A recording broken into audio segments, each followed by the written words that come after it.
Deepmind 12.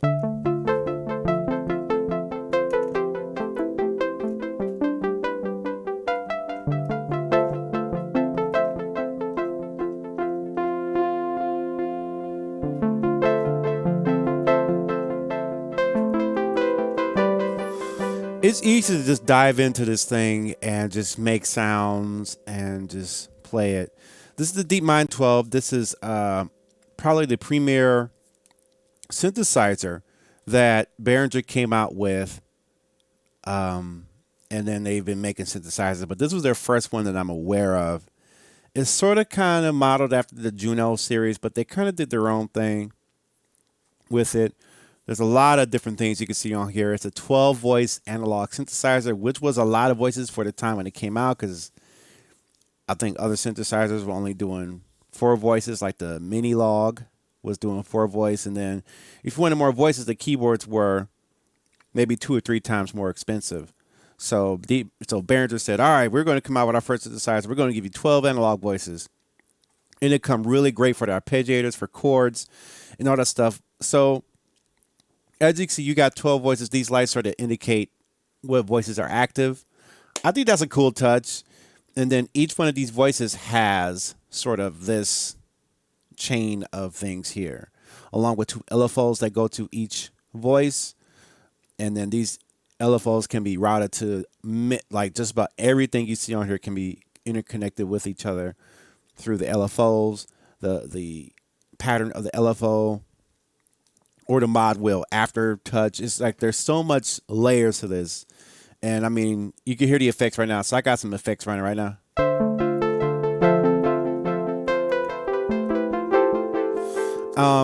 And it's a lot of fun. So let's just give you the quick run through of this, and then we'll go up here. So you got 2 oscillators right there, oscillators 1 and 2.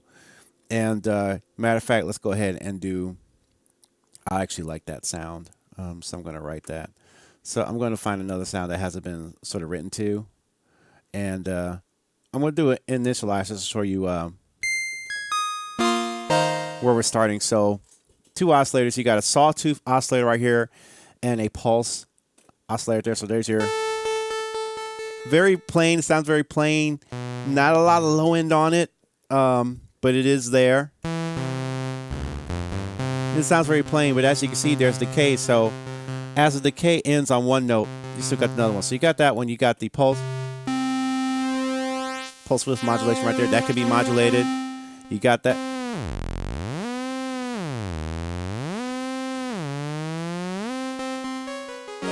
So you got that right there. You have this next block right here, which is controlled by this level here. So this is automatically going through. So oscillator 2 is another pulse width.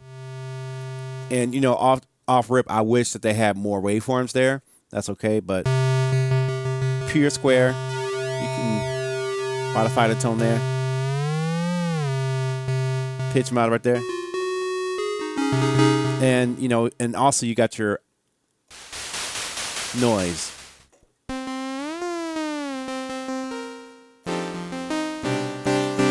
And, you know, and this block right here, let me see if I can move my face over there, because you can't really see the screen, so I'll just put myself right there. Maybe right about there. Or I'll just hide the screen altogether. Matter of fact, I'll just hide the screen altogether, because this is the review, but I think it's best to see what's going on here.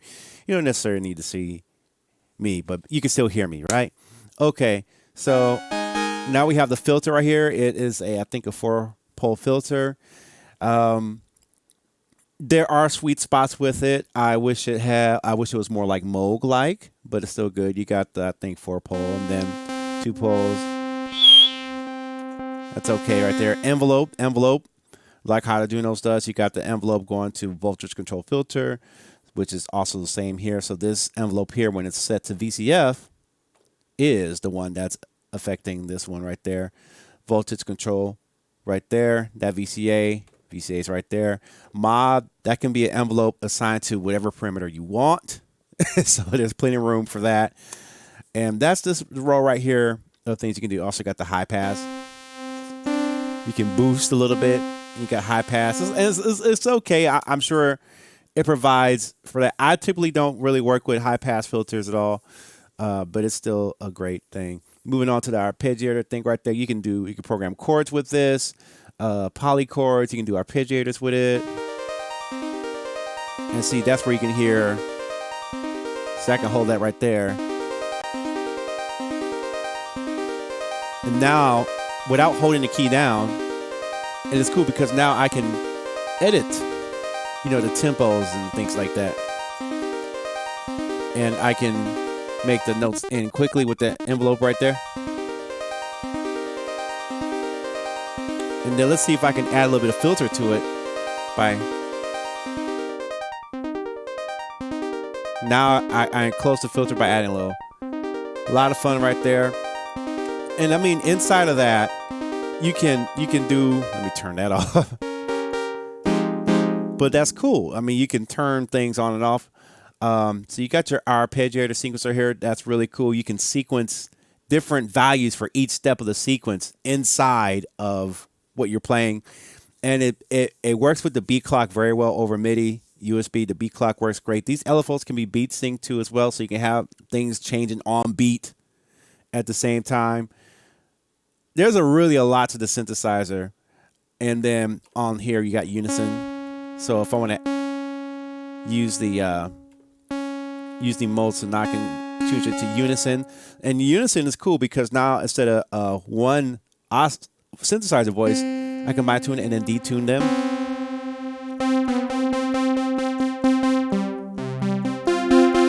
And you can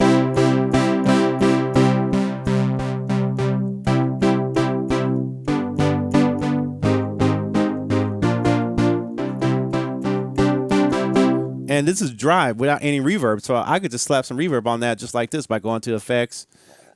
And as you work with it, you can kind of boom right there.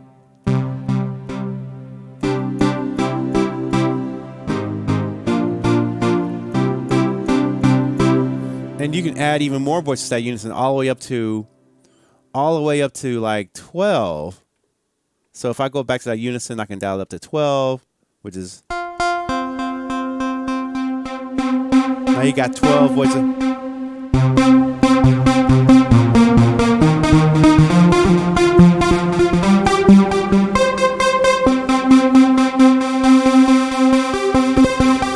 And then if you want more of a stereo field, you can, it doesn't have the original Roland Juno chorus, but all I gotta do is turn this here. And I like this because you can pull up your effects right there, and they're happening in real time. And it's and there's more modes to the voices of that. So you got mono, poly, 6, all that stuff.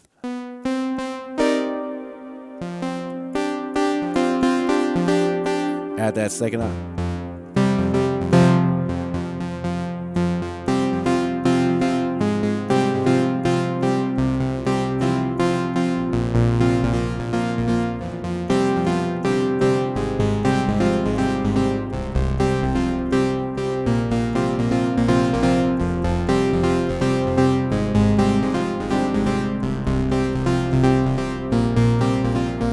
It's just easy to start playing when you got sounds like that. And I mean, it's a very deep synthesizer, even though I want more waveforms, you can still get some great sounds, and the effects really set it off. I like to think of it as a sleeper synthesizer because it really is a sleeper, because when you think Behringer, you don't think of advanced analog synthesizers, and what's going on with them right now, you think, okay, they doing a lot of old school synthesizers, which I am enjoying. I got their Model D. I got their RD8. I want to get the RD9 just so I can experience what it's like to work with those things at scale. I know Roland has these boutique units right now, and it's a lot of fun, but it's like you get to tink these little knobs. And I talked about that before, but this is a really good, and of course you could do basses with it. It takes some tweaking, so it's not going to come out the box as fat as a Moog does. You turn the Moog on and blast your subs, right? You're not going to experience that with this, but you will experience other things that perform better along with the Moog, which is how this music game gets expensive, because it's like, okay, this sounds great doing just this, and now, you you got other things doing that. So if I want to do a cool a pad,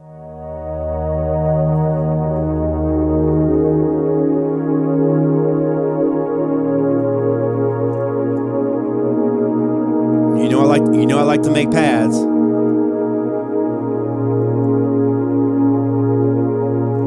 This is the sound I designed.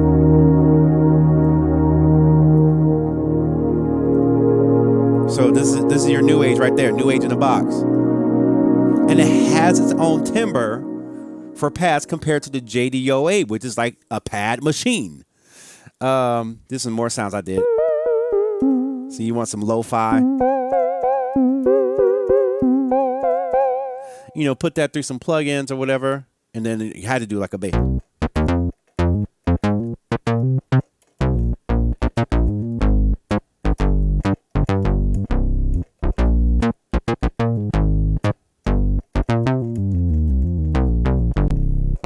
I mean, it'll give you that. It'll give you that low end, of course, a little EQ on the channel of your DAW. Or if I want to, you know, dial in some EQ on the effects chain, I can. So, you know, in this case, I could probably, if I want to really make that, let's like, for example, in this scenario, say I want to make that bass fatter. And it's,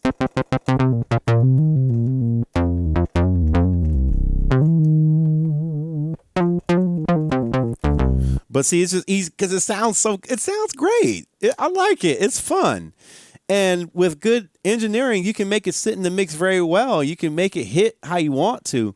So yeah, no, it doesn't come out the box screaming Moog bass. Like it doesn't, but it has its own flavor. Let me see if I can find the EQ real quick. And you know, this is good in case you're creating sounds. This is sort of the experience like, oh, can I do an EQ on here?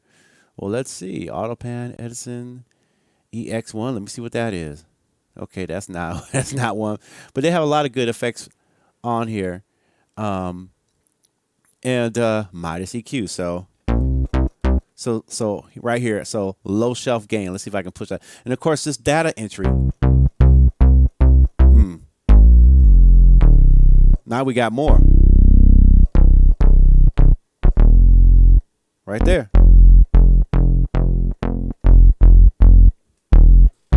So now I'm over. Now it's probably crunching. I see the. So sorry if it's distorted on you guys' side, but as you can see,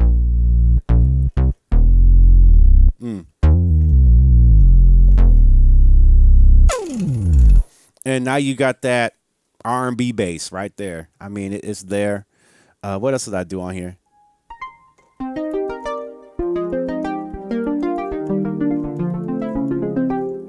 Plucks right there with a little delay. A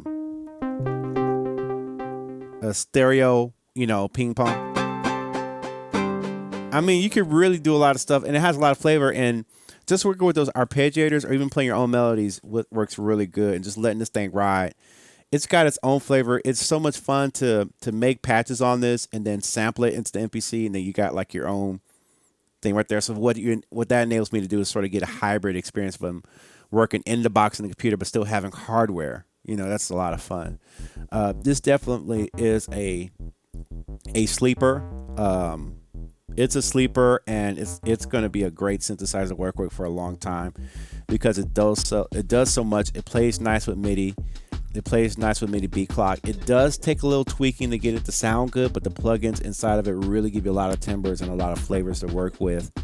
I picked this up on the used market, and it was a very rare opportunity, and I said, and I'm glad that I did, because I've been having my eyes on this for a long time, but I just couldn't quite bring myself to pull the trigger new, because it's like, okay, yeah, it's banjo, okay, I see it, and you really don't get to really understand it like in a Guitar Center, where you got a lot of guitars playing in the background, you got somebody blasting the PA system on the other side of the room.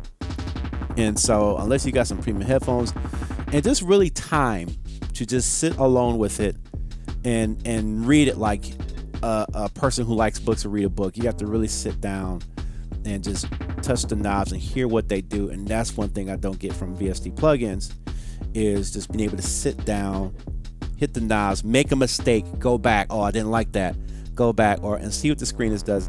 see it happen in real time, and there's something sonically different about that. Of course, plugins in the computer are much more faster, and they sound great. You know, they sound great. However, it's very difficult, or what I haven't seen a lot of is people who have a dedicated synthesizer controller like this. Like, there's no MIDI controller that does this, right, for this thing, or in case Serum, which is a popular plugin, and there's new plugins coming out all the time, and just mapping them and make sure everything has its own special mapping is a task, unless you got plugins already loaded up, and it can be done, but it's a complicated process as far as getting those things mapped to each other, right? So this is my review of the Deepmind. It does R&B. A lot of people are doing ethereal and new age stuff, but it does hip hop and R&B and trap. So if you wanted to, it does whatever you want to, and I bet there's more things I can find out by accident as I keep messing with it. And it's fun, and it does have a sound to it, so you do kind of feel like, okay, it sounds like it, but it sounds great. It's a fun synthesizer. I like it. I'm glad it's part of the family now. And that's my review of the Deepmind 12. See you later.